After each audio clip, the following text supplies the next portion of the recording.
到棍子上救他们，结果不死。大家在齐心协力救这个人。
呀！我，救命啊！铁子们，快呀！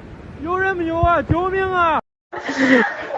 现场已经有七八个人，已经救回来了，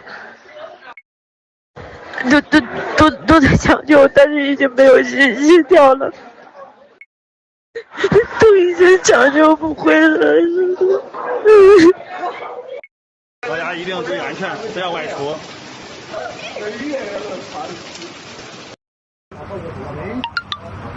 同志们，看看武警战士都来了，希望大家要是家里有人呢，赶紧撤离啊！武警战士都来了。这底下下去俩了，风。去救！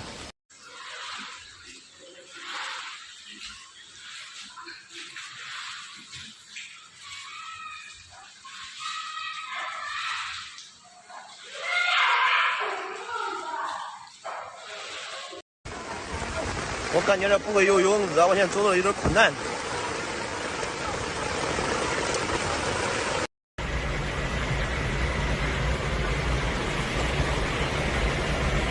不住了，我不给去了，直接回吧。开业了没有？开业撤出来。正七街红端路口正给这抢救人，高压电不敢过，正好出来卖彩票这儿啊，十字口，我出来接张燕的。北环松基一便利门口啊，冲死了一个女士。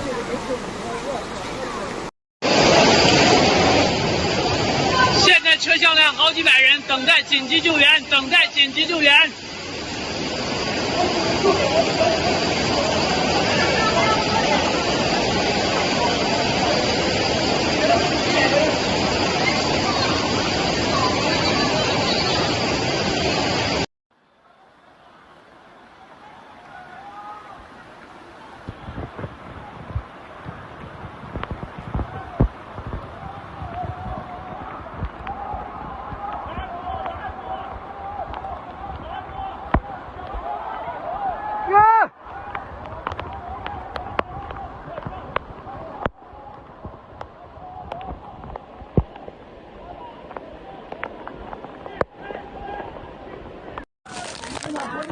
车厢内已经到腰了，过腰了。外边看到没？外边水更高，车厢外边水更高。这车互撞，哎，你看这人，哎呀，哎呦我的妈呀！小孩，你看这人冲跑了，哎呀，哎呦我的妈呀！拉着东西，哎呀，我的天哪！哎呀，一个小孩子，一个孩子，一个父亲。哎呀妈呀！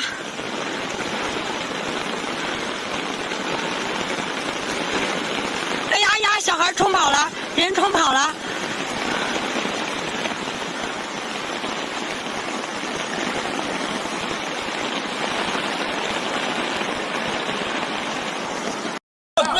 我们现在困在地铁里边了，那水已经很深了，我们地铁里边已经到腰了。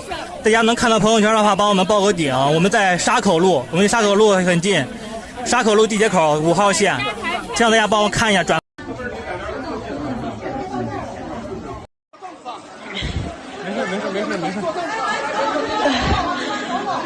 没事啊，没事啊。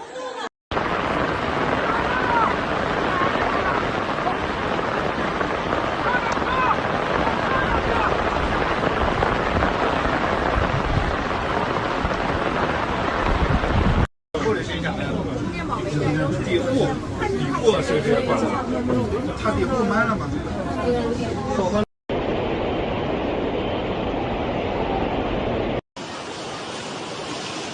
啊！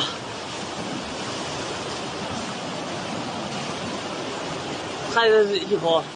刚才其实我们已经看到，就是无论是来自于媒体还是来自于这个政府层面，其实都有一系列的这个反思。苏老师觉得，在未来，比如说应对气候变化上面，应对极端天气上面，这些欧洲国家的思路或者是他们的行动会不会发生一些明显的改变？确实，针对这一次的洪灾呢，尽管有科学界的人士认为气候变化和洪灾之间的关系，气候变化到底是这个洪灾背后多大的因素，还在一个研究的过程当中。但是现在有越来越多的研究和相关的证据指向气候变化造成了极端。